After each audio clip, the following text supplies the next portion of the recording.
আসসালামু আলাইকুম, বিসমিল্লাহির রহমানির রহিম। সবাইকে স্বাগত আমার চ্যানেলে। সকাল সকাল ভিডিওটা শুরু করে দিলাম। ভাত বসিয়ে দিয়েছি, বুটের ডাল সিদ্ধ করে নিলাম। পাশে চুলায় মুসুরি ডাল বসিয়ে দিয়েছি, কাটাকুটি করে নিলাম। আর পাশে চুলায় আমি এখন বসিয়ে দিব নিরামিষ লাউ, পেঁপে, আলু, পুঁই শাকের ডোকা আর হলো বুটের ডাল দিয়ে একটা নিরামিষ রান্না করব। দিয়ে দিলাম আদা রসুন বাটা, লবণ আর হলুদের গুঁড়া, মরিচের গুঁড়া, ধনিয়ার গুঁড়া, জিরার গুঁড়া একসাথে মিক্স করা দিয়ে দিলাম। ভালো মতো একটু কষিয়ে নেব। কষিয়ে নেওয়ার পর একটু পানি, হালকা পানি দিয়ে ভালো মতো কষিয়ে নেব।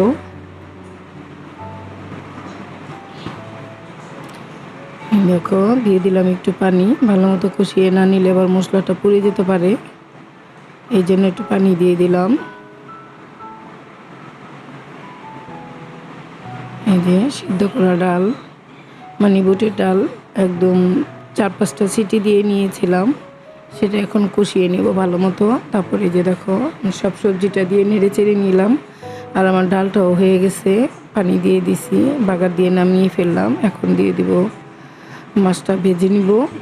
ভাতটাও ঠিকা দিয়ে ফেলেছি। আর এই যে ডালটা বাগার দিয়ে নিতেছি।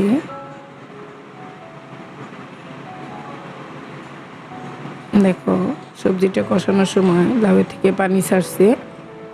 এখন আমি ভালো মতো কষিয়ে নিতেছি। কষিয়ে হালকা পানি দিয়ে তারপরে ধনে পাতা আর জিরা দিয়ে নামিয়ে ফেলবো।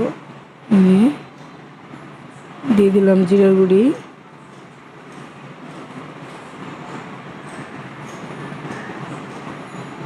এই সবজিটা খুবই খেতে ভালো লাগে। এটা মিমের জন্য রান্না করি, আমরা সবাই খাই। আর পাশে চুলায় মাছটা ভেজে নিতেছি, রুই মাছ, আলু আর পটল দিয়ে রান্না করব। দিয়ে দিলাম পেঁয়াজ মরিচটা একটু ভাজা করে, দিয়ে দিয়েছি একটু আদা রসুন বাটা, তারপরে দিয়ে দিলাম লবণ,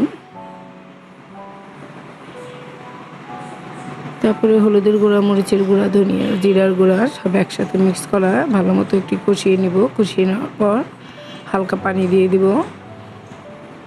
পানি দিয়ে নেড়ে চেড়ে কষিয়ে দেখো এই যে পটল আর আলুটা দিয়ে দিলাম, দিয়ে কষিয়ে নিছি। এখন দিয়ে দিব ঝোলের পানি।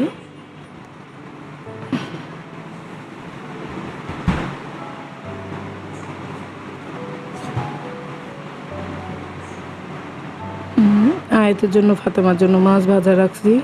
আর এই যে আমার ডালটাও হয়ে গেছে। ভাত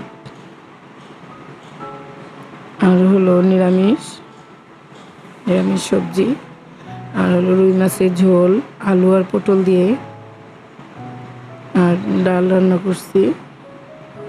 তো ভিডিওটা কেমন লাগলো তোমরা লাইক, কমেন্ট, শেয়ার করবা, সাবস্ক্রাইবও করবা। আগামীকালকে নতুন আরেকটি ভিডিও নিয়ে আসবো। আসসালাম।